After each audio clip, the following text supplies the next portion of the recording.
Graham. Era di cameraman, you are it's out here at the level of the yeah.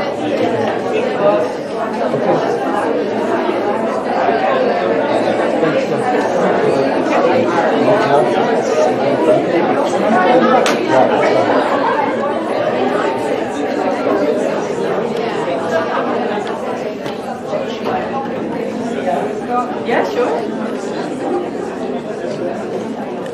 Okay, welcome everyone. I think with the 1, 2, 3, the conference, we were all of a sudden in the conference apparatus, and we all thought we were starting.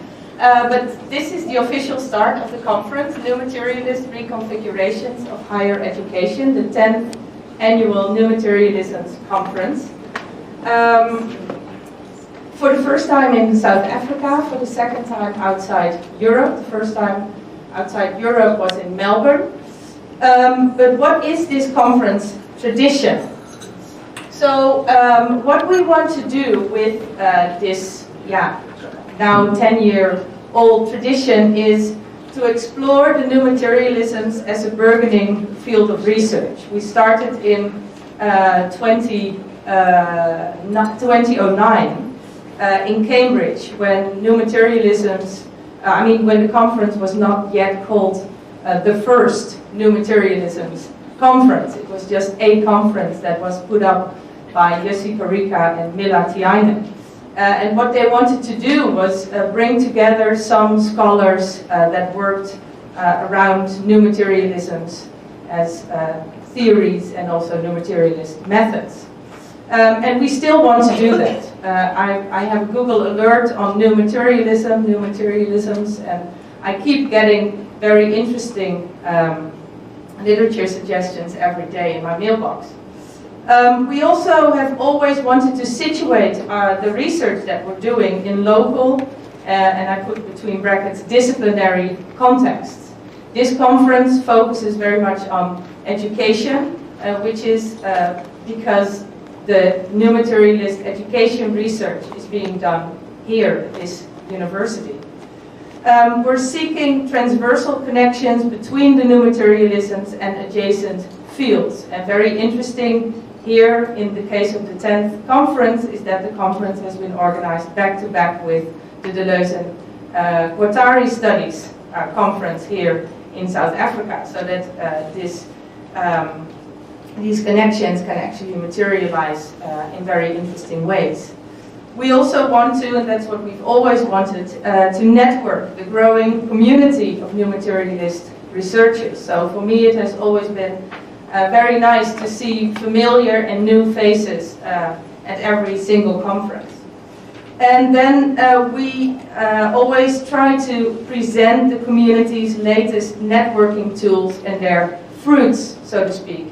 And that is also something that we will be doing here, like explore new publications, new publication channels, new projects that we have collectively started. Just to give you an overview, and I've done this at every single conference, as I said, this is the 10th conference. The first conference, New Materialisms and Digital Culture, took place in Cambridge in 2010 actually. The second conference took place in Utrecht, my own university, in 2011, and the theme was nature cultures. Donna Haraway was a keynote, I remember that very vividly. Entanglements of new materialisms took place at Linköping University in Sweden in 2012. Then we had movement, aesthetics, ontology in Turku, Finland in 2013. New materialist methodologies, gender, politics, and the digital in Barcelona in 2014. That was the first conference that was sponsored by the COST network. The sixth conference, that was New Materialist Politics and Economies of Knowledge in Maribor, Slovenia in 2015. And then we had a sister conference taking place in Melbourne, Transversal Practices Matter, Ecology and Relationality.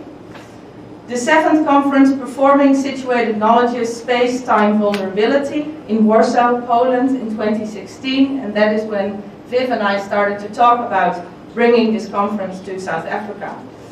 The 8th conference, Environmental Humanities and the New Materialisms, the Ethics of Decolonizing Nature and Culture in Paris, actually in the UNESCO building in 2017. And then the last conference, Urban Matters, Material Engagements with Communities and Borders in Times of Movement, again at Utrecht in 2018.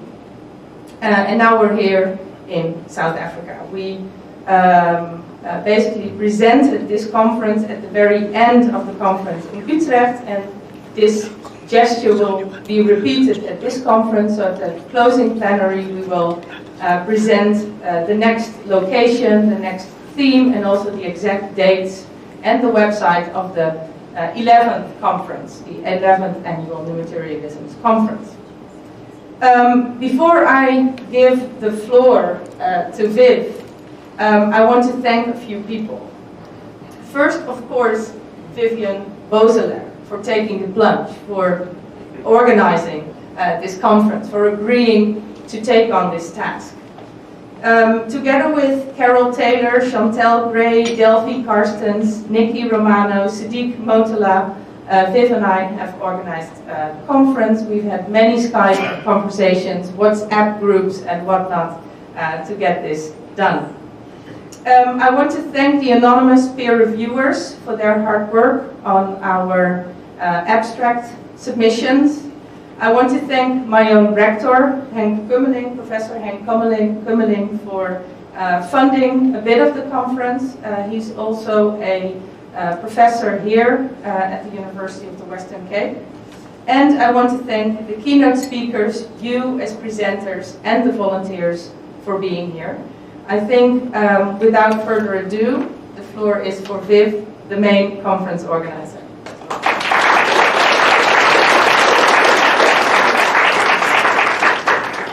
Thanks very much for that, Iris. I learned a lot about what has been in the past since I only came in towards the end. So we, the conference committee, would like to extend a very warm welcome to all of you. You've come both from near and from far to this 10th New Materialisms Conference. We really do appreciate your presence here. And we are very excited to host this conference. We spoke about it in Utrecht in June last year, and now the day has finally arrived, as Nikki said to me this morning. And we're also pleased to be hosting the conference here at the University of the Western Cape, because we see it as important that people come to places like this in South Africa and not just stay in central Cape Town. There's more to the Cape than the centre of Cape Town. So UWC, as an historically black or disadvantaged higher education institution, is obviously not located in the most convenient spot for people who are staying in central Cape Town to access. But this is also a significant issue in South African society. I'm hoping that you'll be able to look around the campus. It's actually quite beautiful. And people have said there's interesting architecture. Pramesh has written a book called Becoming UWC, a very interesting book, which is available for people who are interested. And if people want a tour of the campus, I think we can organize that too. We've got a very nice nature reserve with a caracal in it that's crossed many highways to get here. So you can let Tanya, Oppel, or Andrea Jansen know if any of you would like a tour.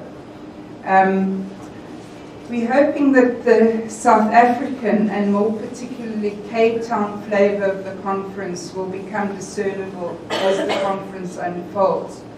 But of course the entanglement with Europe is also very prevalent in Cape Town, and this will also permeate the presentations and the events of the conference. I'm not sure who of you has had a chance to look at this little booklet yet, but I'm just going to go briefly through the program. There are 1 or 2 changes in the program. So We're going to start this morning with a poetry performance by Diana Ferris, who I'll introduce just now to you. And this will be followed by a recording of a talk by Rosie Braidotti, after which Pramesh Lalu will respond. And then we're going to have a tea break, and then directly afterwards go to parallel sessions. And they're all marked on the doors, so you'll have to locate yours. Please, if you are presenting, do upload your presentation at tea time. You'll also see that the chairs of the sessions are marked with an asterisk. So if you have an asterisk next to your name and you don't know it, you're a chair of the session. There is one change. There's somebody who's stuck still on a delayed flight, and that's Dorota Golanska.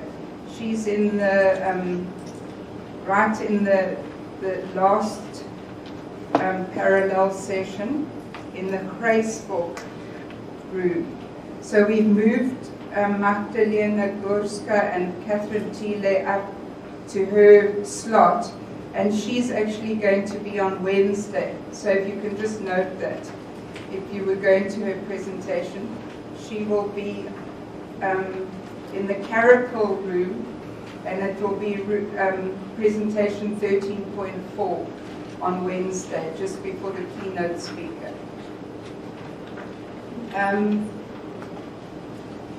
So after those parallel sessions, we'll have lunch at 12:30, and then we'll be back in this place for the next plenary presentation by Fikile Ngumalo, after which Sadiq Mutala will respond to her, and then segue into introducing his haunted cartography on District 6. And then at 4:30, we've arranged for buses outside here to pick people up outside this building and take them back into town. So those of you who are going on the District 6 walk will go to District 6, and those of you who aren't can just go to the company gardens and meet us at the Ezekiel Slave Lodge at 6 o'clock, where we'll have an opening reception for the conference. Tomorrow we're starting again at 9, when Erin Manning will be Skyping from Melbourne, as she couldn't come here either because she's running a Sense Lab event there, so she couldn't unfortunately be physically present, and Nikki Romano will respond to her address. And then after tea we have 3 parallel sessions, not so many to choose from, and then lunch. And then after lunch, we'll be hearing from the keynote speaker, Ezekiel Dixon Roman, who will be responded to by Iris van der Toon. And after this, there'll be a series of very interesting workshops and symposium. I myself found it very difficult to choose between those. So you'll have to make a decision.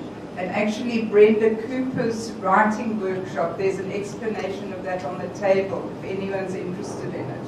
Writing with Theory, you can go and have a look at it. The dinner, for which people had to pre-book, will be at Maria's restaurant in Dante Square in Cape Town. And then on Wednesday, we're going to go straight into the parallel sessions, have tea, and then listen to a keynote address by Liz de Freitas, who will be responded to by Delphi Carstens. And then we'll make some announcements about, as Iris said, about the next new Materialism conference, talk about some new journals, like the journal Matter, that have been started recently.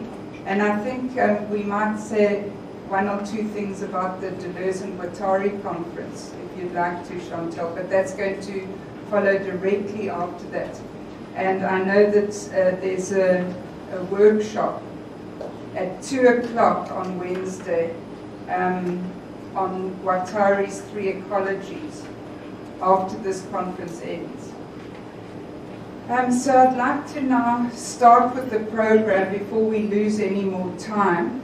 And I'm so pleased that Diana Ferris said yes and was able to open this conference with her poetry, because it actually has deep resonances with the new Materialism conference.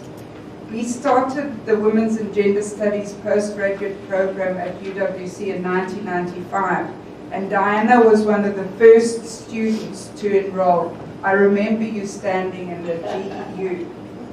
She was working at UWC in the industrial psychology department at the time. She's now retired. And we had a uni-twin exchange program with Utrecht University. And Diana was one of the students to go on this program. And while she was in Rosemary Bokerma's class, she wrote this wonderful poem for which she's now internationally known and acclaimed. For an indigenous South African woman, Sarah Bachman, who was taken away from her country under false pretenses and paraded as a sexual freak in Europe. This poem touched the heart of the French Senate, and upon hearing it, they voted unanimously that Sarah Bachman's remains should come home. The poem is published in the French law, the first in French history. Since then, Diana has grown from strength to strength as a writer, poet, performance poet, and storyteller. Her work has been published in various collections and some service prescribed texts for high school learners. In 2012, Diana received the inaugural Mbokodo Award for Poetry. Diana's third book, Die Vrede Kom Later, was launched on 27th of July 2019. Her work has had and still has a hearing and influence on matters of race, sex, and reconciliation. Please give a hand to welcome Diana Ferris.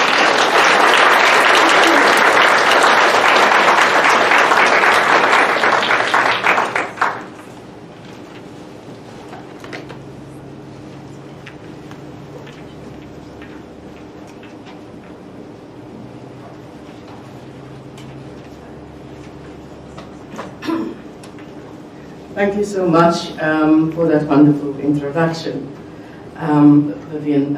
Thank you very much for the invite, and I want to say a special welcome to the delegates from the University of Utrecht. I have fond memories of my time there. I'm going to read, I'm going to do 3 poems, 2 from my new work, and of course the one that I wrote whilst in Utrecht. We have quite a bit of violence against women, and we are in the 16 days of activism against violence against women and children.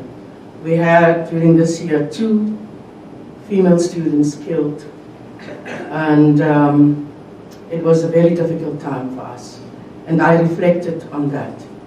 One student was from the University of Cape Town, Uyeneni, and the other student was from our university here, Western Cape, Jessie. I have not sang yet. I have not sang yet since Uyeneni and Jessie. I tried, but then new names ran into my mouth. With unbelievable speed, I could not swallow, I could not find a sound. I gulped names, could not even breathe. I screamed, wanted those names to stop running, but they continued to choke, desperately pleading and warning. I don't know if I'll ever be able to sing again. Too many names are stuck on my tongue. Too many horror movies in daily sequence. I have not sang yet since Jessie and Uyeneni. My mother was a storm. My mother was a storm, a sky filled with dark clouds. She could threaten or just burst open. She gave warnings before she lashed, her thundering tongue uprooting old dead trees, theories. My mother cleaned with an iron duster. She swept away all dirt and falsehoods. My mother risked having a name tarnished, but could not be tamed. I did not want to see her rain down so freely. She had to stop before it became too wet. I feared a drowning. I feared those floods. They had me gasp for air. I thought my mother was too intense a winter. I knew that she carried a summer, but one in which flash floods hid. Oh, but how I long for that storm now. A fierce and all-encompassing one. These days in which hard rocks bash, tear at skin and soul.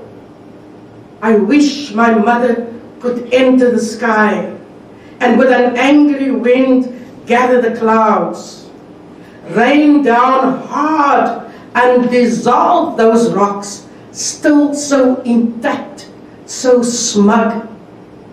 Today, I need my mother. I wrote this poem, as Professor Bozelak said, in Utrecht. I wrote it because I was very homesick. I missed my country and my people and the soil. And but now today, I want to all welcome you home to the cradle of humankind. You have come home. And thank you to the University of Utrecht for that space. I've come to take you home. A tribute to Sarah Bartman. I've come to take you home. Home. Do you remember the sun? The lush green grass beneath the big oak trees. The air is cool there. And the sun does not burn. I have made your bed at the foot of the hill. Your blankets are covered in boho and mint. The proteas stand in yellow and white. And the water in the stream chuckle, sing songs as it hobbles along over little stones. I've come to wrench you away, away from the poking eyes of the man-made monster who lives in the dark with his clutches of imperialism, who dissects your body bit by bit, who likens your soul to that of Satan and declares himself the ultimate God. I've come to soothe your heavy heart. I offer my bosom to your weary soul. I will cover your face with the palms of my hands, run my lips over the lines in your neck, feast my eyes on the beauty of you, and I will sing for you. For I have come to bring you peace. I've come to take you home where the ancient mountains shout your name. I have made your bed at the foot of the hill. Your blankets are covered in boho and mint. The proteas stand in yellow and white. I've come to take you home where I will sing for you. For you have brought me peace. For you have brought us peace. Thank you.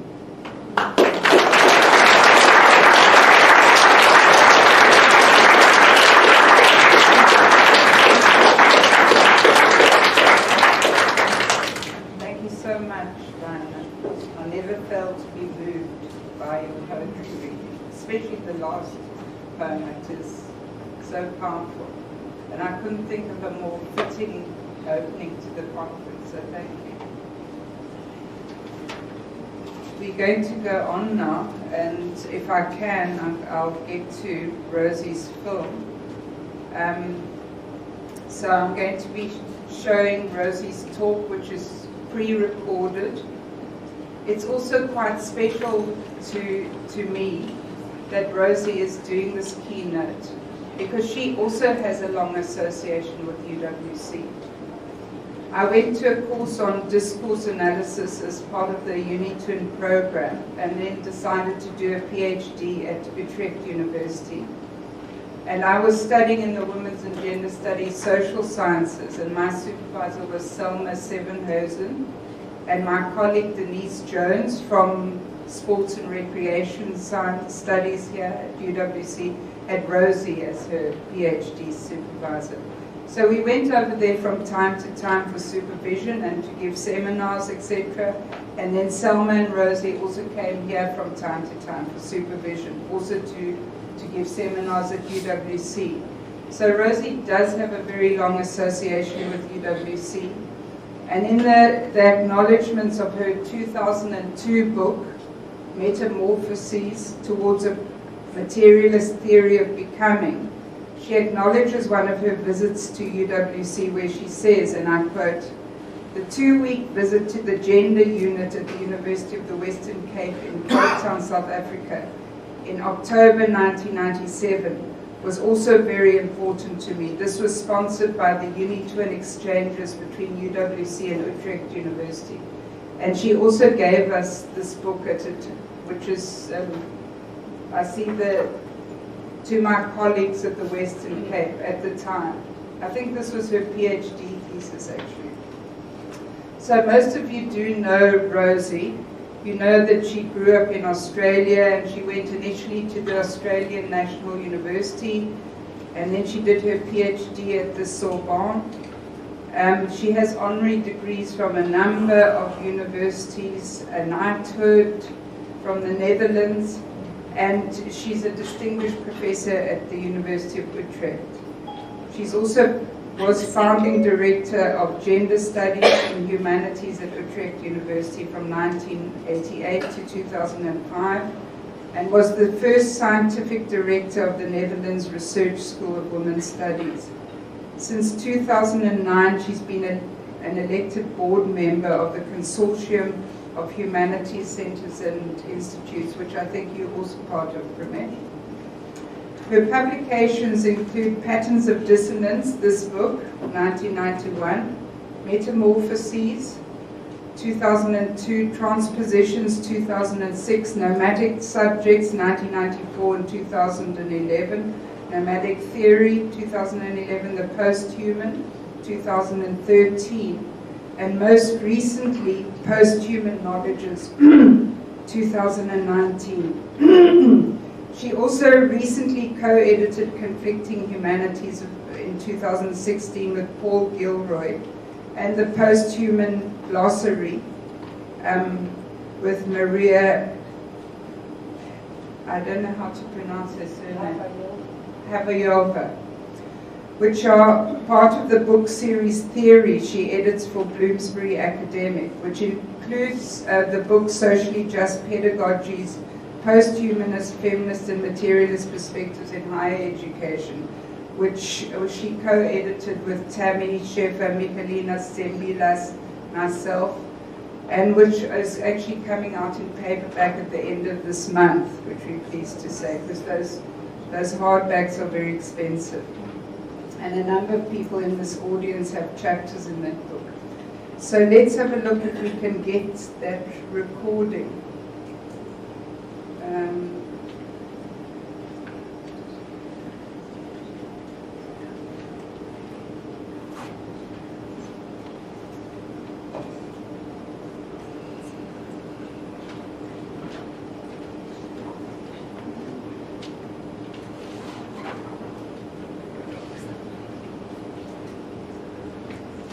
Dear Professor Bazalik, dear Sviv, dear colleagues, all of you gathered at the 10th New Materialism Conference in Cape Town, dear coordinators of the New Materialism Network and Ian van Town, Felicity Coleman, dear friends, dear respondent Premesh, dear all of you, thank you very much for inviting me to this important, significant conference, and even warmer thanks for accepting a virtual participation, which is very good for my carbon trace, so it looks good on my record. I wish I could be there. accept my warmest wishes and, of course, this virtual talk as my contribution to the work of the conference. I want to talk a little bit about what is now becoming in my head affirmative posthumanism. And I started with all kinds of variations on this, but I've decided that really it's the affirmative angle of the new humanities that I want to foreground in the work of the new materialist turn that we're all engaged with and struggling with. And in discussing this affirmative posthumanism, I want to take the case studies of the new humanities, the post-humanities, the transversal humanities, and around the emergence of the phenomenon, discuss some trait of what would be an affirmative take on the posthuman turn. We start, and the first slide summarizes the situation admirably with the definition of posthuman phenomenon as a convergence phenomenon. Convergence between posthumanism on the one hand and post-anthropocentrism on the other. The former criticizes the idea of man as the Eurocentric, allegedly universal standards of the human, whereas the latter, post-anthropocentrism, is the critique of the centrality, the exceptionalism of anthropos. Their convergence is producing a number of side effects that is more than the sum of their parts. Posthumanism and post-anthropocentrism are equally powerful discourses, but they really refer to different theoretical or genealogical traditions, and they engender different political stances. You could say roughly that the bulk of critical theory is very anti-humanist, post-humanist, and neo-humanist with a radical twist, but it remains to a very large extent still anthropocentric. The critique of anthropos is a different kind of discourse from the critique of humanism and its Eurocentric connotations. So I think it's important to distinguish the critique of man, look at the next slide, and the acknowledgement that this Vitruvian Eurocentric Renaissance humanistic ideal has come under attack repeatedly over the last 30 years from all sides, and it has been replaced by a more cybernetic type, the cyborg of today. Look at the next slide. Vitruvian cyborg, Cyborgian Vitruvius. And that we need to look at this shift of perspective in a broader perspective, in a broader spectrum than just the rather classical critique of humanism, such as it has been perfected by feminist, anti-colonialist, anti-racist discourses. We need to look further. We need to embrace the non-human posthuman turn. The reason why I want to stress the convergence is that I want to avoid further compartmentalizations of knowledge. At the moment there is a lot of course of talk about the non-human and infrahuman, etc. And one of the areas where this knowledge is being produced is a climate change discourse, the Anthropocene in general. And the Anthropocene, which is also becoming known as the Eurocene, is really a massive attack of anxiety on the part of communities and subjects which are not used to feeling threatened. And in that respect, I am rather skeptical of putting all the emphasis only on the Anthropocene, only on climate change. And we need to look more broadly at the socio-political, transnational justice aspects, at the gender, race, ethnicity, indigeneity aspect of the issue. It can't just be an attack of white suburban panic and the fact that the planet is flooding and burning. The Anthropocene is inscribed in a logic of proliferation of discourses that in my last book, Posthuman Knowledge, I call, in alliance with Sarah Nuttall and some of my South African friends, we call it epistemic accelerationism. Look at the next slide. What used to be a concept, the Anthropocene, becomes an anthropomeme, goes into a spin, spawning a whole number of side issues, the Capitalocene, the Cthulhucene, the Anthropocene, the Plasticene, the Plantationcene, the Misanthropocene, the Androcene, the Eurocene, and so on and so forth. And this terminological vitality reflects both the inspirational force, but also a logic of speed, Deleuze would say, of reterritorialization, deterritorialization, reterritorialization, which is typical of the logic of knowledge production of our times. So no concept stands still. There are constant flows and speeds of mutations of even the most solid idea, climate change in this case.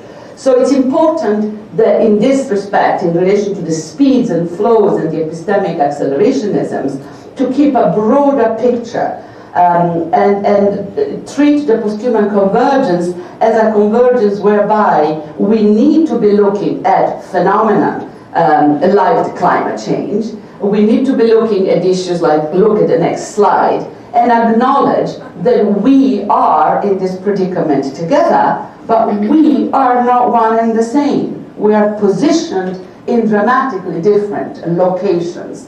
And the concept of locations in my work is drawn from feminist philosophy, feminist theory, the notion of embedded, embodied, relational, and affective, and positionalities. We speak from somewhere specific, from a location that is both historically, geographically, sociologically, and framed, and within those frames, differences are materially embodied realities. And so we need to address this problem together, becoming a we that is differential but materially embedded. And I would say that this shift of perspective is the qualitative change and the qualitative challenge that post-human knowledge production is throwing in our direction. With this premise then, let me look at what the field has been producing. And you know that I am a pathological optimist, and when I look at the contemporary humanities, I see enormous vitality, enormous creativity. Look at the next slide. Critical post-humanity just from the environmental angle, the ecological, environmental humanities split into blue and green, the sustainable, interactive, organic, greater humanities. Notice once again the terminological vitality, the exuberance, and again the accelerationist element here, that ideas go into a spin, which is a proof of great vitality, but also a proof of the speed with which cognitive capitalism deterritorializes and capitalizes on new knowledge formation. I will come back to this. In the next slide, we have the medical humanities, the bio-humanities, the neurohumanities, the community, the resilient, the public, the civic, and etc., etc. The etc. part is very important because I'm sure that there are new formations, institutional, discursive, material, and textual being formed, created just as we speak. A few weeks ago in Bristol, I think, the Black Humanities Institute went up, much to my delight. I shall return to this in the conclusion. So this type of critical discourse, look at the next slide, has already produced some meta-patterning. The term post-humanities was coined by Karen Wolf in 2010. The inhuman humanities grows 2011. Digital humanities, probably one of the very first, with Kate Hales back in 1999. Transformative humanities, nomadic humanities, adjectival humanities, and in my term, the affirmative and post-humanities. So the first comment I want to make on this is, far from being the symptom of a crisis, there's all this discourse about the crisis of the humanities, these new post-humanities are a sign of great vitality. They open up to the great challenges of today, and they are empirical realities. They're not just terminologies floating in discourse. They are institutional realities, programs, curriculum, institutes, degree courses. It would be intellectually lazy to see this proliferation of discourses as a form of relativism. Sometimes the debate on the post-humanities suffers from a hangover from the postmodernism debate. Like all of this is a fragmentation. No, it's actually a proliferation of creative discourses. And it may also be tempting, but equally fallacious, to take the growth of the post-humanities as some sort of self-generating, anarchical, schizoid energy. And in fact, these new discourses and new institutional realities are happening because communities of scholars are making them happen, because they're working very hard to actually make places of encounter between the classical humanities and what is happening in the real world as an effect of the post-human convergence. So hard work, communities, the result of a collective praxis. No anarchical spontaneity, no schizoid overflow, no fragmentation. Creative, affirmative, hard work from all of us. So in the same kind of wavelength, and the post-humanities are not the decline of the human as such, but another way of approaching it, which is what will take me to the next phase of the argument, the defining features of the new post-humanities. The next slide summarizes this very nicely. The post-humanities assume that the subject of knowledge, the Noah, is neither homo universalis nor anthropos, but a more complex, embodied, embedded, non-unitary, relational, and affective kind of subjectivity, collaboratively linked to a material web of human and non-human agents. As I say in my book, the subject of knowledge is Zoe, geo, techno, mediated. And post-human scholarship celebrates the diversity of Zoe, non-human life, in a non-hierarchical manner, recognizing the respective degrees of intelligence, ability, and creativity of all organisms.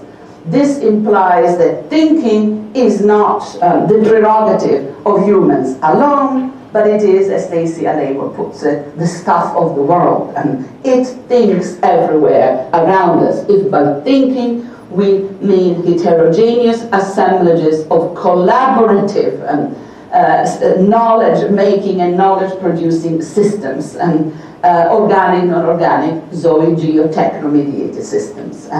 So adopting non-anthropomorphic thinking is very difficult for the humanities, and there's no question of that.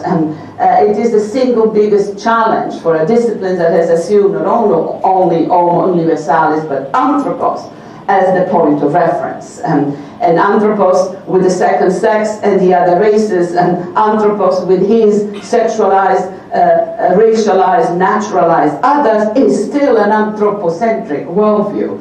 To shift that to a post-anthropomorphic, post-anthropocentric one requires shifts that are of a qualitative order. It is not enough to just take objects of knowledge that are non-human. To accomplish the shift that would allow us to think as terrestrially, planetarily, cosmically, algorithmically, non-organically, alongside multiple others. And it really begins by decentering the idea of a unitary subject. And here my work on nomadism, I think, on philosophical nomadism, is a useful platform on which to dislocate the centrality of the thinking subject, to open up to other heterogeneous forces. As the next slide summarizes, we are looking at nature-cultural continuums, not just man as such, but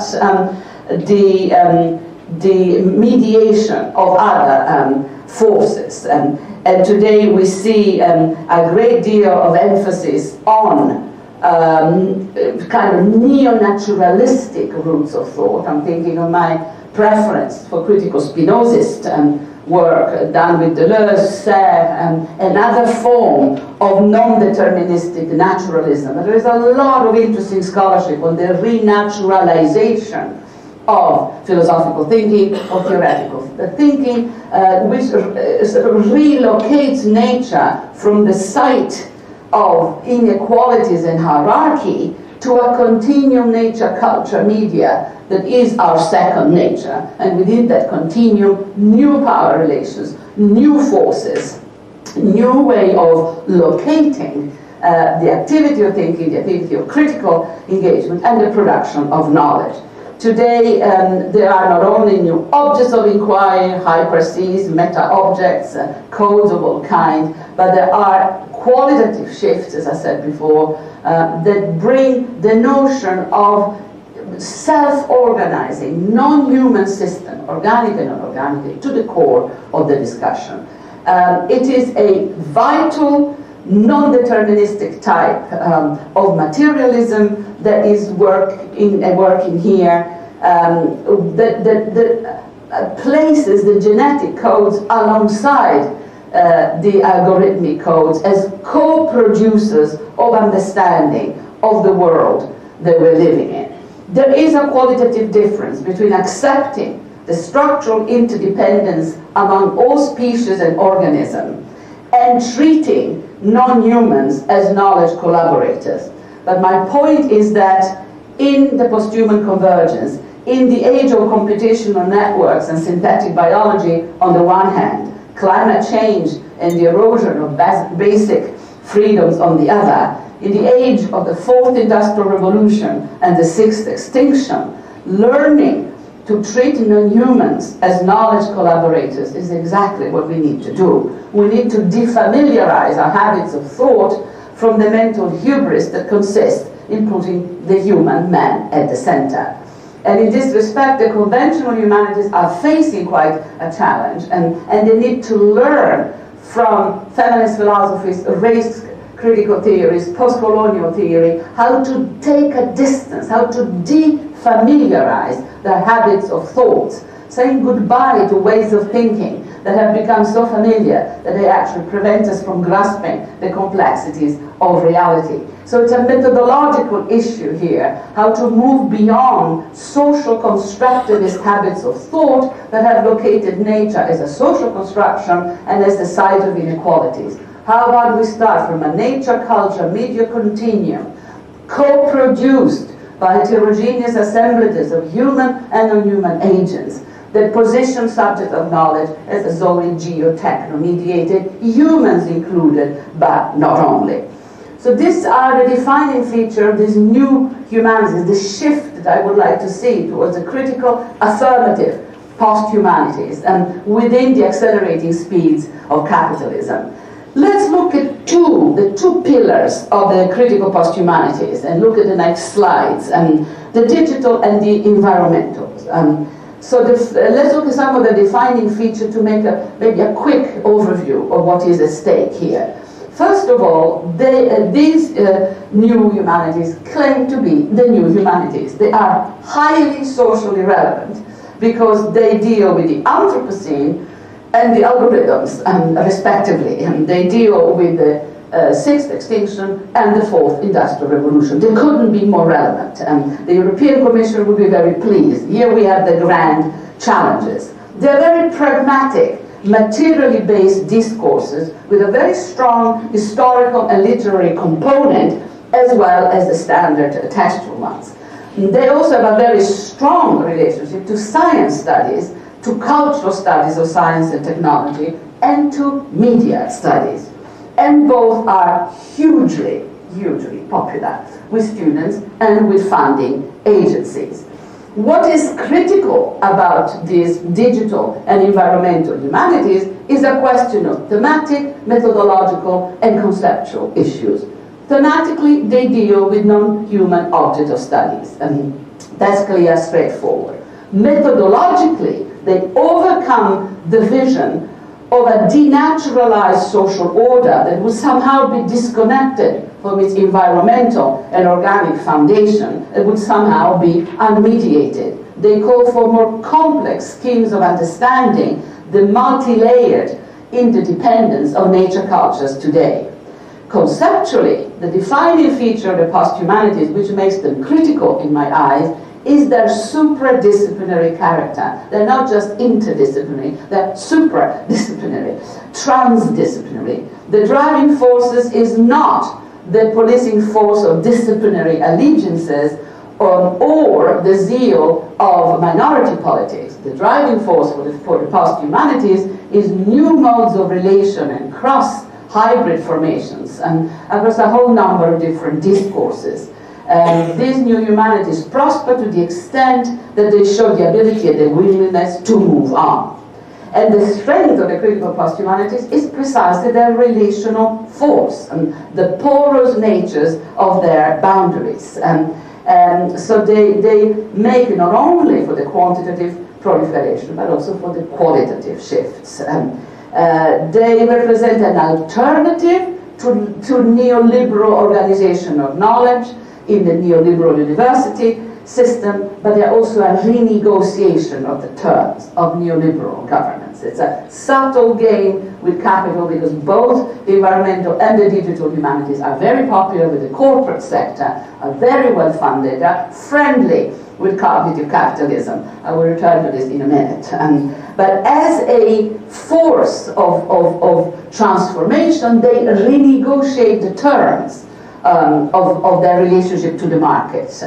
New economically productive practices and multiple curiosity-driven knowledge formations become possible, ranging from elaborate forms of hacking and hacktivism to cryptocurrencies and the more corporate-minded financial sort of aspects. The critical posthumanities design a horizons of becoming that is crucial for the contemporary university and certainly for the old humanities.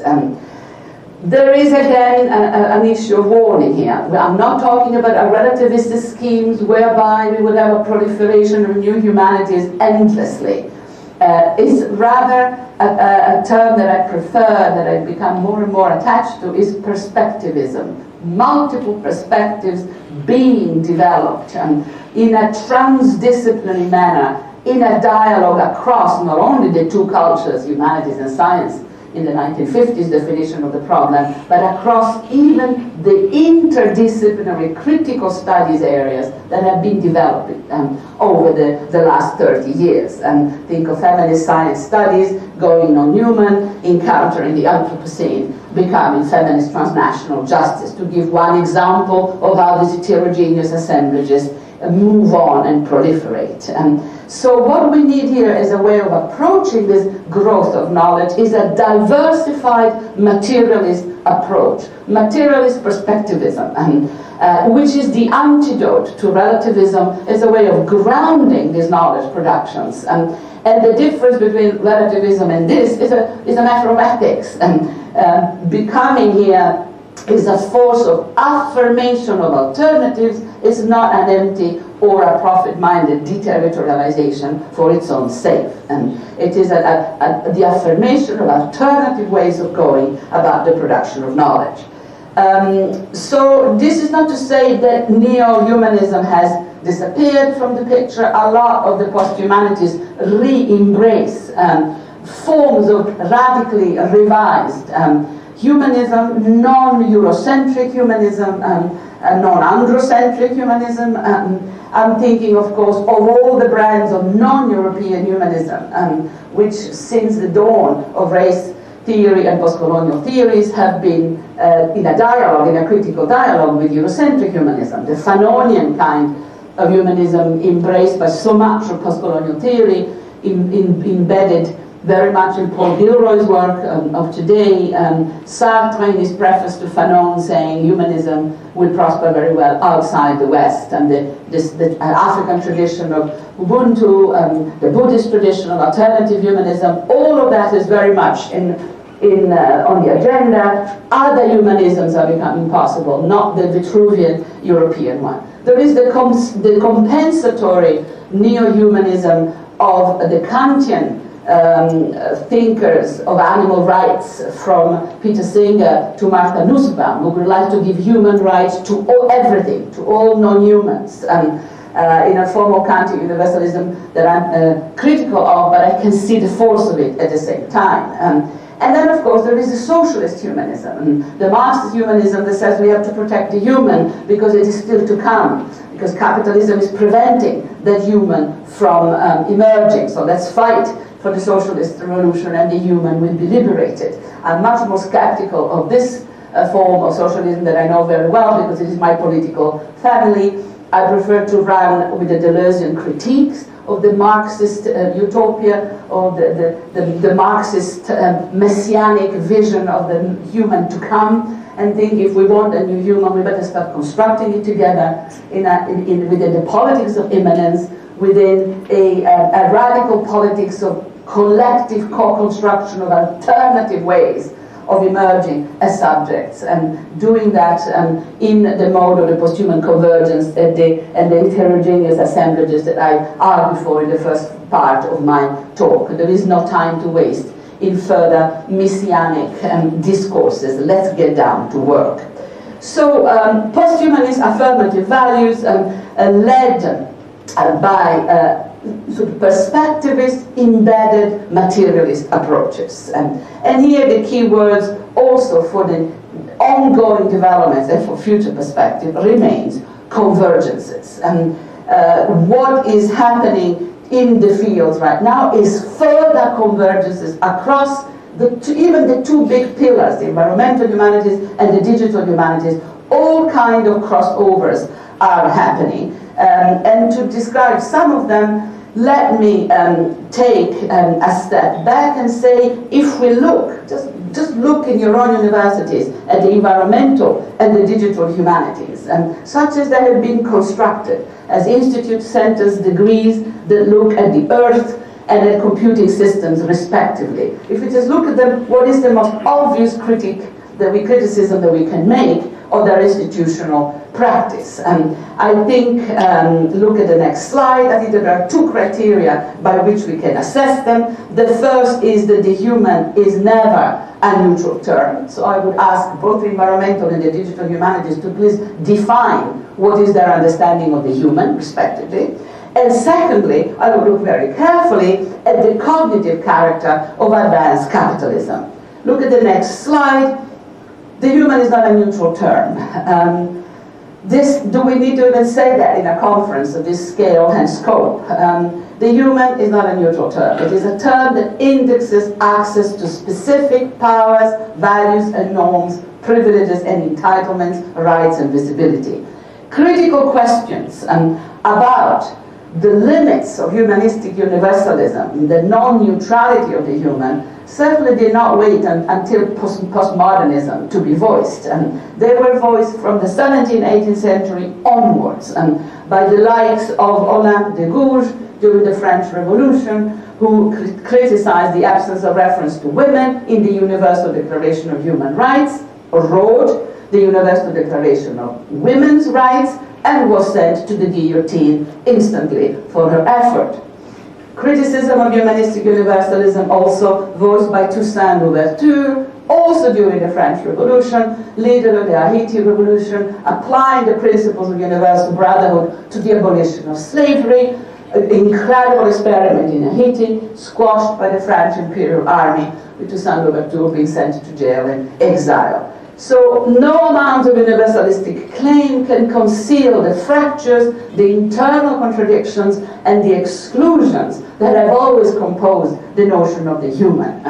And leaving the question of the human altogether out of the picture, such as Bruno Latour's and the actor network theory propose, is no solution to the problem. We need to look carefully at the issue of the subject, precisely to track the inclusion and the exclusion. So not a neutral term.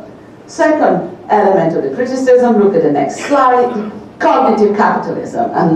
As a very advanced system that actually capitalizes on the informational power of living matter itself, on the knowledge about living system, organic or technological, zoe, geo, techno, mediated. The real capital today is life itself. If I can quote Nick Rose, The Politics of Life Itself, Melinda Cooper, Life is Surplus, but I can also quote Vandana Shiva saying, this is a political economy of biopiracy. Look at this picture of what our agriculture production looks like today. This is industrial bioagriculture and fed by a massive research machinery and massive capital influxes. And this is the cognitive character of advanced capitalism, where the universities play a huge role as makers of the knowledge that gets patented, and with the patenting comes the profit made from understanding how life functions. To call it advanced, of course, is to be flattering. It's a pretty barbaric profit-making mechanism running on very sophisticated technologies. But whereas our greenhouses look like some sort of spaceship moon station, look at the next slides. The people who come to pick our agricultural produce, and look at the slide after that, mostly unregistered migrants who move from one agricultural site to the other during the harvest seasons, are the invisible proletariat of today, and economic fodder vulnerable to widespread vilification and xenophobic rejection, disposable bodies, invisible but absolutely essential. They suffer from the necropolitical face of this biopower of cognitive capitalism. So this is no moment to go into technophobic or Luddite rage, because we are our technology, we university people, our trained planes, cameras, microphones, we are coextensive with the very conditions that we're also critical of. Technology is not the enemy, the uses and abuses we're making of it really are. So on the background of these two fundamental criteria, the human is not neutral. Cognitive capitalism is a way of capitalizing on research and knowledge about the informational power of living system. What I want to call for is a planetary differential approach to the new humanities, and in such a way as, look at the next slide, to operationalize the idea that we are in this together, but we are not one and the same, to become one in and with the world. And what we need, look at the next slide, is planetary differential humanities. Humanities that cross over with the missing people. The missing people are the multiple complex multiplicities that are empirically missing. Some of them are always empirically missing, whether you're looking at women, LGBT+, indigenous and non-European, queers, otherwise enabled, trailer parks, non-humans, children. These are the non-recognized subjects of knowledge who have never really made it into the official cartographies, and their struggle for visibilities remain completely unaccomplished. Look at the next slide. For the missing people, there haven't been many institutes constructed around these people. I'm quoting the Black Humanities one of Bristol with joy in my heart, because obviously these crossovers are now beginning. But the other missing people are the virtual people. In some respects, the post-human convergences call for the making of new virtual alliances and relational alliances across the board, so that we can reach across the decolonized humanities, otherwise disabled humanities, reaching across the environmental, the digital, the medical humanities, transversal alliances constructed on very concrete action points. We need to be able to convince the environmental and digital humanities that they need a conversation with indigenous, queer, feminist, race people. We need to sit at the same table. You cannot construct these new transversal humanities without us. We need new intersections between these new planetary subjects of knowledge, embodied and embedded, intersections and decolonial futures of digital media, transnational indigenous knowledge production, and so on and so forth. More convergences, more coming together. What I want to avoid is what I consider the obscenity of a hasty recomposition of humanity. For me, best exemplified, look at the next picture, by the corporate pan-humanism of the Benetton campaign way back, already 20 years ago, the United Colors of Benetton campaign. Humanity recreated as a reactive category held together by the covering blanket of advanced capitalism, held together by a spurious sense of equality of all races. Look at the next slide. Only one race, the human race, flattening out all differences, lukewarm, corporate, spurious humanism that conceals the inequalities and the global violence, the structural injustice of the system that we are experiencing at the moment, the polarization of means and resources, and how that reflects the production of knowledge within the university, the pauperization of the humanities, the growth of new post-humanities that have left out all the critical theories and critical discourses that we embody. And I think starting from the philosophies of radical immanence, look at the next slide, I want to argue for different location, perspectival, embodied and embedded, not a pan-humanity born out of vulnerability and a fear of its own extinction, but embedded, embodied relational, affective cartographies of the new power relations that are emerging from the current geopolitical and post-anthropocentric world order. Class, race, gender and sexual orientation, age and able-bodiedness are more than ever significant markers of human normality. They are key factors in framing the notion of and the holistic access to something that we may call humanity. So we need to be aware of those internal fractures, and yet considering the global reach of the problems we're facing today in the era of climate change, it is nonetheless true that we are in this crisis together. Such awareness must not obscure or flatten out the power differentials that sustain the collective subject, we, and the endeavor, this. There may be, multiple potential ways of recomposing humanity right now. And it may be more useful for all of us to work towards, and that's my last slide, multiple actualizations of new transversus alliances, communities and planes of composition of heterogeneous ways of becoming human. We are in this together. We are not one and the same. We need planetary, differential, affirmative posthumanism. All the best to you all. Love you lots. Take care.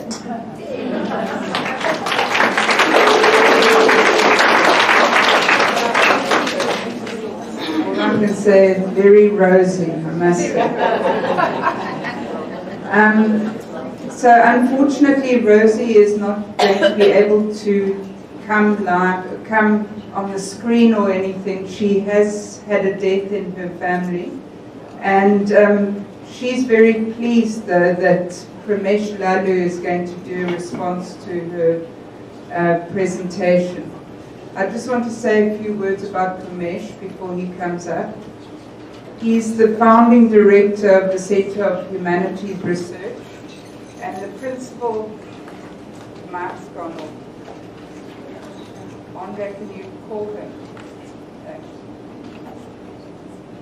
Can you hear me? No. I'll shout. And the principal investigator of the DST NRF flagship in critical thought in African humanities at UWC, the University of the Western Cape, where we are now. Okay, thanks. Can you hear me? Yes. Okay, good. Pramesh is published widely in academic journals on historical discourse and the humanities in Africa, and is a regular contributor of public opinion pieces on the arts and humanities. His articles have appeared in History and Theory, Journal of Southern African Studies, Critical Times, Chronos, South African Histories, Economic and Political Weekly, and the South African Historical Journal. His book, The Deaths of Hintsa, Post-Apartheid South Africa and the Shape of Recurring Pasts, published in 2009, was included in the Alan Payton long list in 2010. In it, Lalu argues for a post-colonial critique of apartheid that plots an exit from the scripts of race inherited from the 19th century. He's also co-editor of Remains of the Social, Desiring the Post-Apartheid, which is Wits University Press, 2017. His short film, Looking for Ned, was screened at the Encounters Documentary Film Festival in Cape Town in 2018. Pramesh is a board member of the International Consortium of Humanities Centers and Institutes that I was talking about when I introduced Rosie. That's how he knows Rosie so well. And chairperson of the Handspring Trust for Puppetry and Education. He's currently working on a book titled The Technique of Trickery, Race and Its Uncanny Returns, which is an effort at rethinking the problem of race and technology. And I think we're going to hear a little more about that. Ramesh, will you put your, shall I find your... Yeah, I just called it up now, I'll speak to it later. So. Okay, I'll call it up.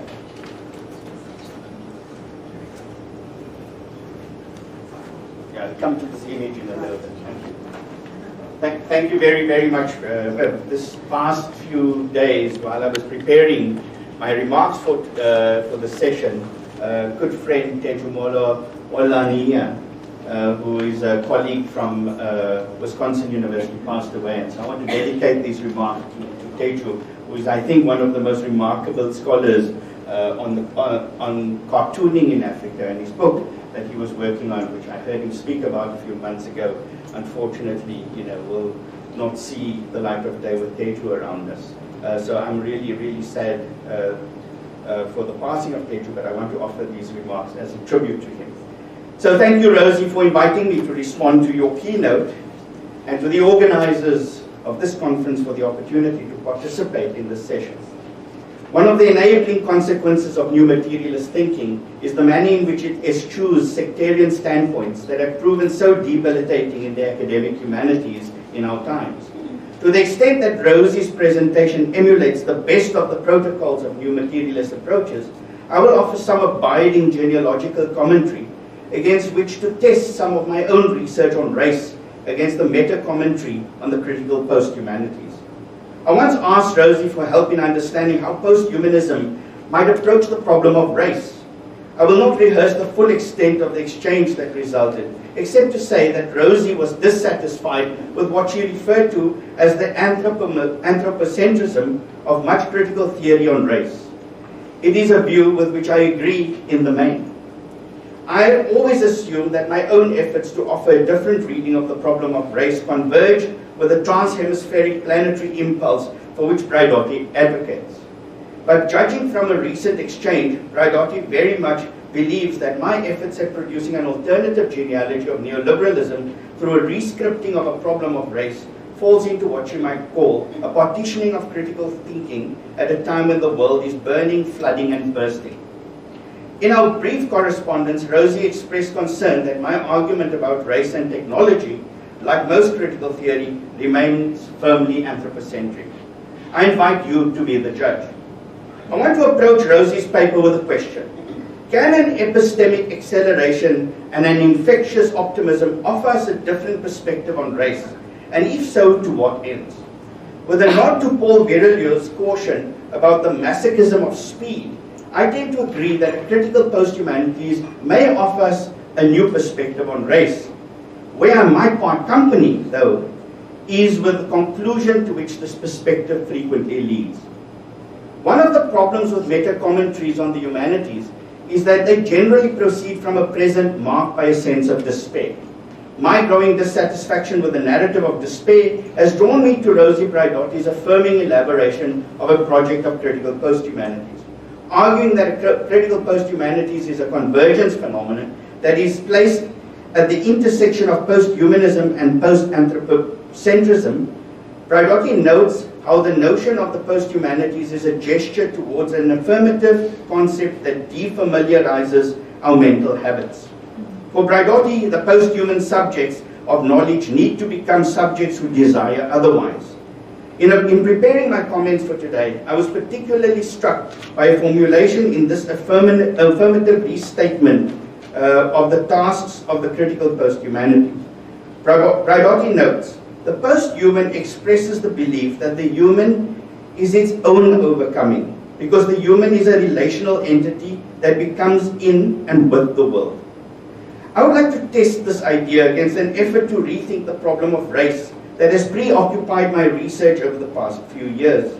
For your benefit, allow me to offer a broad overview of 3 ways I've addressed the problem of race through a critique of apartheid. Firstly, I've committed my research to exploring the modes of writing history after apartheid. a process in which I have insisted that the discourse of history has generally proven inadequate to the task of thinking ahead after apartheid. Secondly, the historicist accounts of apartheid suggest that the very constellation of left critiques of apartheid have ignored the genealogical link that apartheid forms between fascism and neoliberalism. And thirdly, I've sought to explain apartheid as an interplay of the biological and machinic dimensions of biopolitics, a cybernetic form of communication and control that is a culmination of a long overlapping history of race and technology. In all of these, my effort has been to bring potentialities of an aesthetic education that leads from Schiller to Spivak to bear on the desire for a concept and practice of post-apartheid freedom. Underpinning the study of apartheid biopolitics, the question of race has surprisingly proven to be the elusive object of critique that nevertheless returns like the proverbial repressed. If we accept Derrida's suggestion that apartheid functions as racism's last word, the last of many to come, how are we to explain the irony of its elusiveness and its persistent returns? If the problem of race has proven to be a pernicious source of modern governmentality, it is, as Rosie Braidotti argues, also that which partitions critical theory so as to return critique firmly to the grounds of anthropocentrism. I'm entirely in agreement with Braidotti on this score, and not least because the humanities, insofar as it has lent itself to the critique of a post-colonial left, generally tended to reduce the concept of race to a process of epidermalization, or worse, an epiphenomenal identitarianism. This at least has been the core of recent rearticulations of the critique of race by scholars such as Paul Gilroy, Achille Mbembe, Ann Stoler, Yala Kisokidi, and Suraj Rasool, to name but a few. Not incorrectly, the critique of race has been tracked as a function of disciplinary formation, colonial governmentality, industrial processes, and diasporic conditions of migrancy and public spheres and institutions. Without reducing the probing critical work on the problem of race, it may be possible to conclude that much of the discourse of race tends towards a concern with biopower, that is, with the biological formations of race. But what about the relationship of race to the machinic dimensions of what Foucault called biopolitics? Given my own circuitous arrival at the question of the problem of race, I was drawn to Foucault's effort to develop a causal link between the subject of race in the birth of biopolitics and the subject of Homo economicus in his studies on the rise of neoliberalism. My initial interest was to place apartheid as a mediating agency in explaining the convergence between a political society of control and an economic society of speculation. Threaded through the increasingly global concept of apartheid after the Second World War, it seemed clear that the problem of race was anything but self-evident. Allow a small defense of my insistence on revisiting the problem of race in light of Braidotti's worry about my surreptitious anthropocentrism. I wish to reassure Braidotti that the specific study of what I call the uncanny returns of race as it relates to the machinic dimensions of biopolitics is aimed precisely at revealing the stubborn anthropocentrism of the humanities.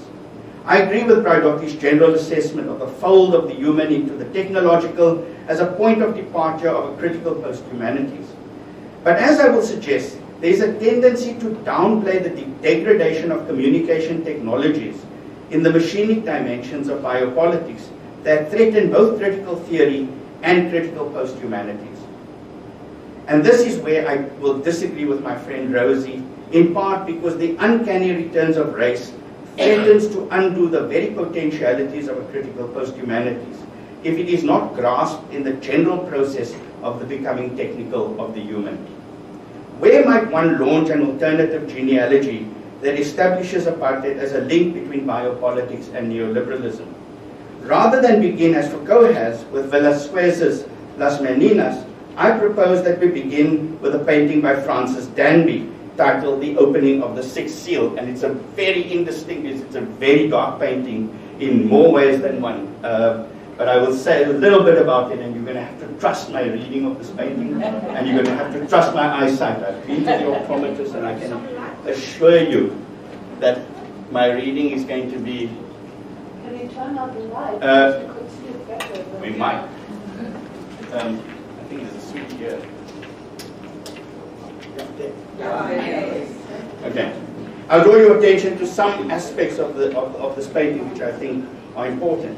Danby's opening of the sixth seal and apocalyptic work currently on display at the National Gallery in Ireland that may better serve as a work that communicates the convergence of forces in our modernity. In other words, I want to trouble the way in which Rosie has put together and constellated the problem of the contemporary through her notion of an affirmative critique.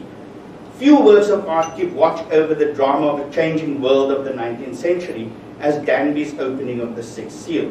The vast, intricate, and ever-darkening canvas is a work both of another time and ours.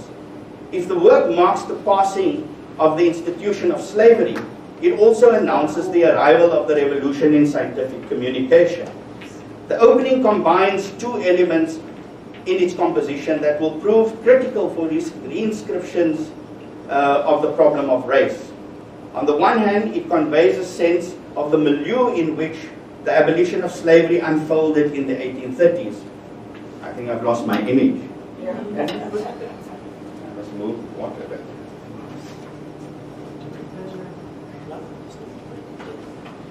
This is when you do a little critique of technology.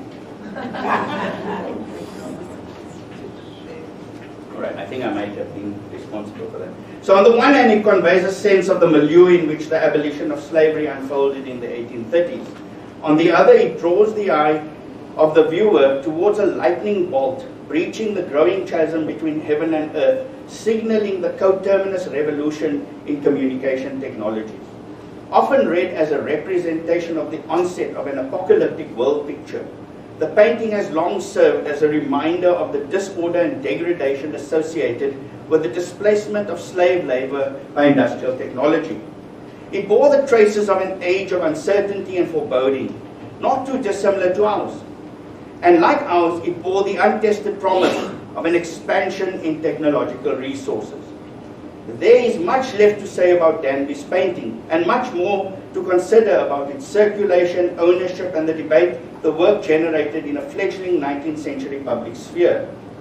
For example, one such detail relates to how the painting was raffled in a lottery with prints given to prospective competitors of the prize painting, thereby radically altering the market in art and exhibition. The Joyce children, including the young James Joyce, were taken to view the work in Merrion Square as a warning of the wrath of God. For the purposes of this discussion, I wish to call attention to one small but consequential detail about the painting. Brendan Rooney, curator at the National Gallery, narrates how the painting was mutilated while it was on display in Rochdale, England in 1843. Rooney has spent several years reflecting on the debates, scholarly and public, about the reason for the excising of the unshackled slave at the center of the piece.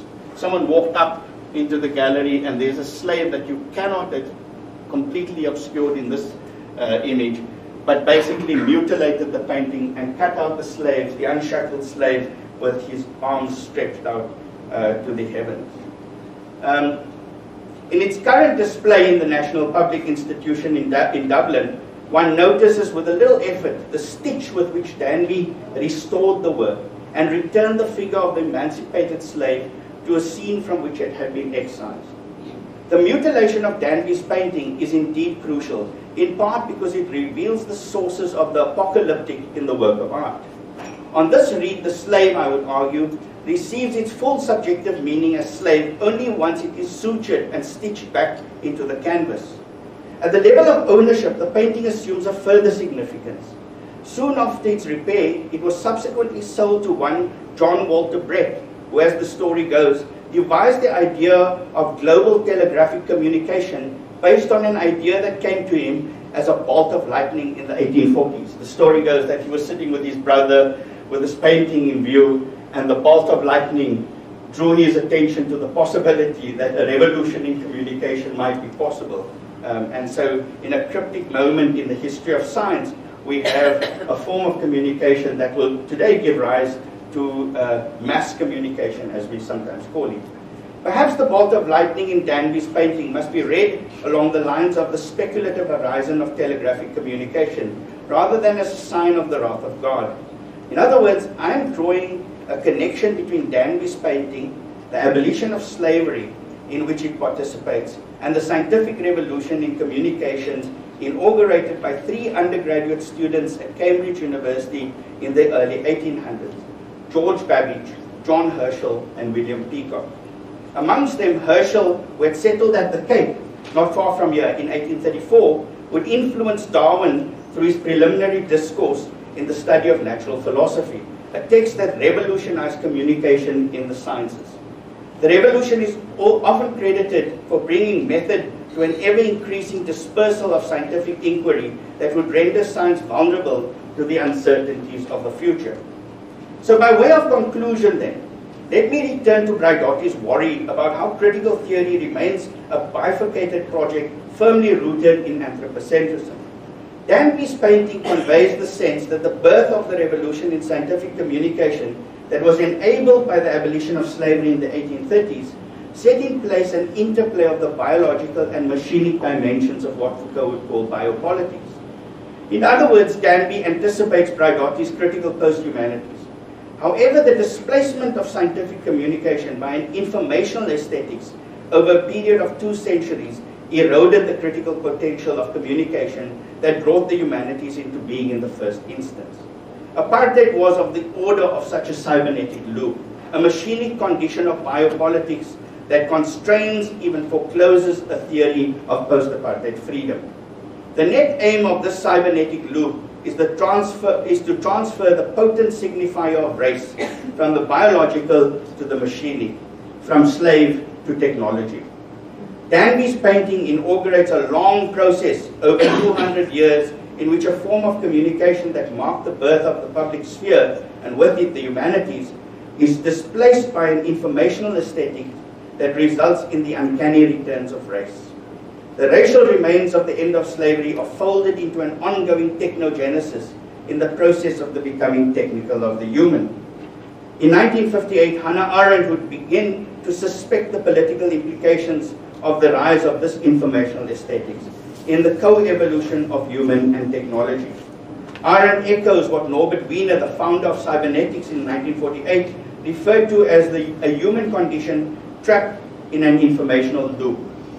Both Wiener and Arendt have signaled a concern about the uncanny returns of race, for which an adequate concept of freedom was proving difficult to theorize, let alone imagine. Much of what I understand critical post-humanities to be pursuing relates to the almost forgotten notes written by Marx in 1857, better known as the Fragment on the Machine. The essay itself has been the cause of much celebration about the incipient communism of the machine, upon which aspects of the accelerationism and affirmationism of new materialism rests. To this end, Marx affirms a notion of the displacement of labor by machines, which reinscribes value in knowledge in place of human effort. But he also returns in Capital 2 and 3 to the figure of the slave as a sign of constant capital that will prove foundational to the Fragment on the Machine in 1857. Citing Goethe's Faustus, Marx writes in the Grundrisse that capital absorbs labor into itself as though its body were by love possessed. Rather than seeing slavery as a condition of proletarianization, as many people, including Rosie Braidotti, have argued in her reference to the Haitian Revolution, Marx, as Nick Nesbitt recently suggests, postpones the slave's re-entry into the story of capital. At this point, Marx stitches the image of the slave, not unlike Danby, as a representation of constant capital that Nesbitt translates as the birth of the slave machine. If the slave is thus inscribed into the history of capital, trapped in its circuits of technological communication as if in a cybernetic loop, how are we to anticipate the uncanny returns of race upon which the threat of future fascisms rests? Darwinism obliterated the distinction between human and animal. Cybernetics obliterates the distinction between animal and machine. Both are scenes of translation of the racial remains of slavery, about which the humanities would do well to remain alert if it is to establish the conditions for a critical post-humanities that would make it possible to inhabit a world on the brink of catastrophe. Thank you.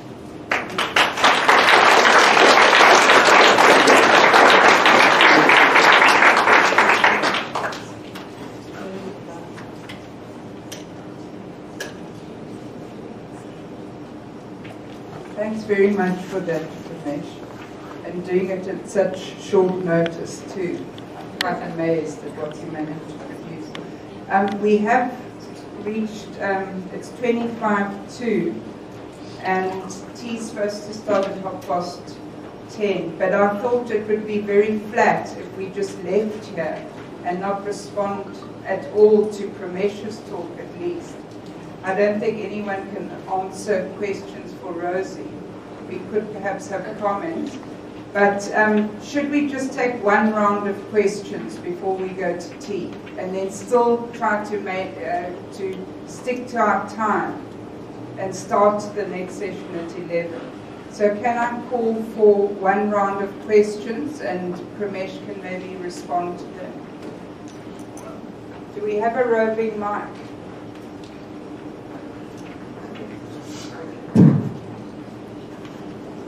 In there.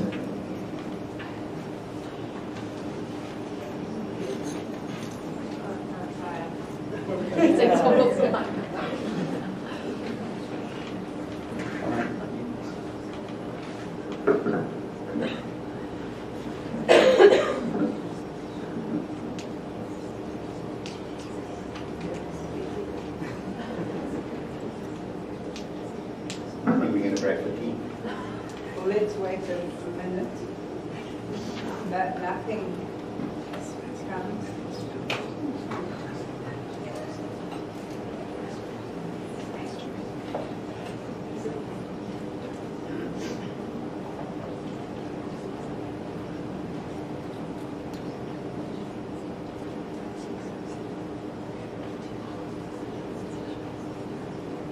Is there? Okay. There's a question there. Thank you. Teresa, the stadium. It's still forming.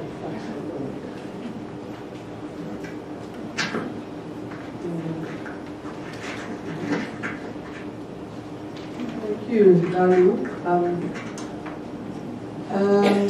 I just wondered if you could talk a little bit about recent interest in Marx's interest in the ecological and, for example, his interest in soil, and also thinking about when you talk about apartheid, is there a link with current sort of manifestations, for example, Israel and Palestine? Maybe if you can talk about those, how you conceive of that term apartheid and how it relates to current situation. Thank you very much. So I want to start by saying that part of the work that I'm undertaking here is to call attention to the fact that something was found wanting in the critique of apartheid. That there's something about the technogenesis of apartheid that we haven't grasped. And so we have a very substantial critique. I mean, the left critique on apartheid is a well-rehearsed script, and in fact has led to several dead ends and pitfalls, to use a Van term. And so what I'm calling attention to is a rethinking about the question of apartheid. And here I want to make a very, very hasty reference to a coincidence in 1948, the year that apartheid is named as a project of population control, is the same year that the word cybernetics comes into being through Norbert Wiener.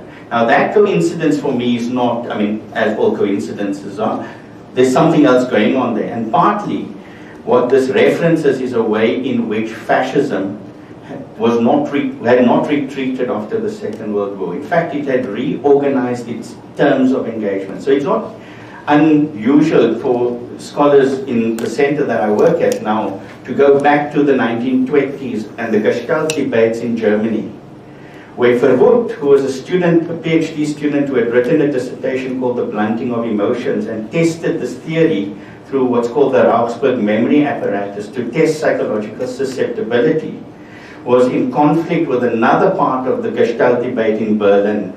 So when you piece together another genealogy of race, what you get is a configuration of the instrumentalities available to race thinking. So what we're thinking about in this country at the moment, I mean, I was at the William Kentridge symposium a few weeks back, where everybody, we entered a stage of self-flagellation because we think about race as epidermis. Now that is not even part of that is not even the way that the left had thought about apartheid in the 70s and 80s when I was young. But in fact, what we need to do is return the problem of race to its relation to the technological. And so what I'm calling the uncanny returns of race is not a national reoccurrence of race. I think we make a huge mistake thinking and following the Trumps of this world in believing that nationalism is the extent of our problem. Our problem is a much bigger one, and that is that apartheid is being globalized. And what I'm worried about is that when we give apartheid a national definition, what we withdraw from is the possibility of thinking its long genealogy. So what I'm doing here is asking whether if Foucault had started with Danby rather than Velasquez, where the slave as integral to the narrative of the kind of machinic formations that he tries to get at in biopolitics after society must be defended, whether in some sense he might reorient the problem that he struggles with. So the word that drops out of the study on biopolitics and the Homo economics, the birth of biopolitics, that set of lectures, is the question of race. So we move from race war to Homo economicus, and he cannot make that link. He absolutely cannot figure out what's going on in that set of connections. Now, I want to suggest that perhaps a rethinking of the problem of race threaded through the grids of intelligibility of what we have come to know as apartheid might help us to rethink this problem and to place race in a much, much more finite set of references. So I'm all for Bragott's attempts to break up the kind of solidities of the old discourses of the humanities. We serve on a humanities and global humanities network board together, but I have a very serious worry about what returns we are facing here. So very quickly, Adorno in the 1930s is talking about people who develop trains more efficiently without asking where the cargo is being taken. And I want us to bear that in mind in the kind of hyperinflation of the technological. And here, I think Paul Berelieu is worth reading, even if it sends you into a complete panic every time you get onto a train.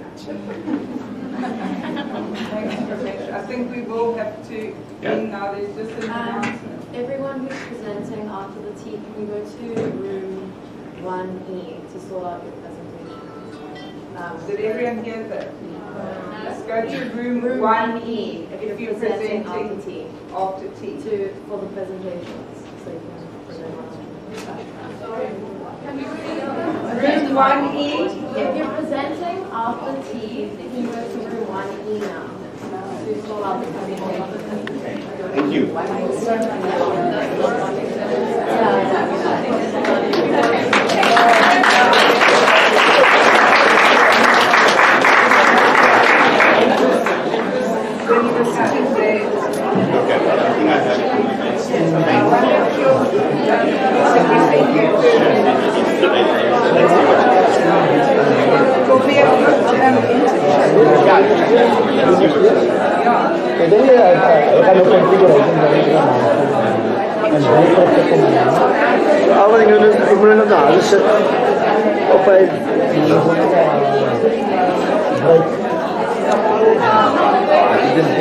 Okay, where can I escape from without seeing anybody? That way, to the back.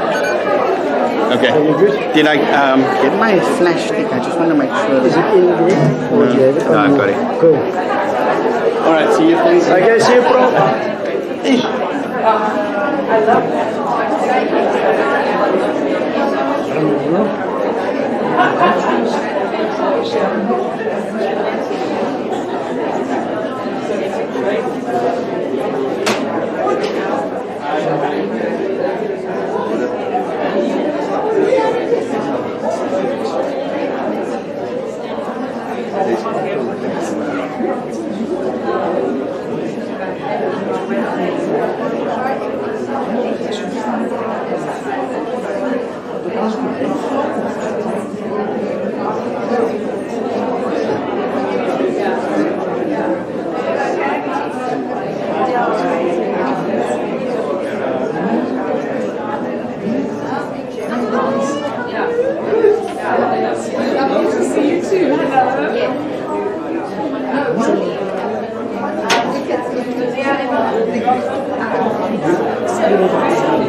Então, às vezes eu falei com uma pessoa.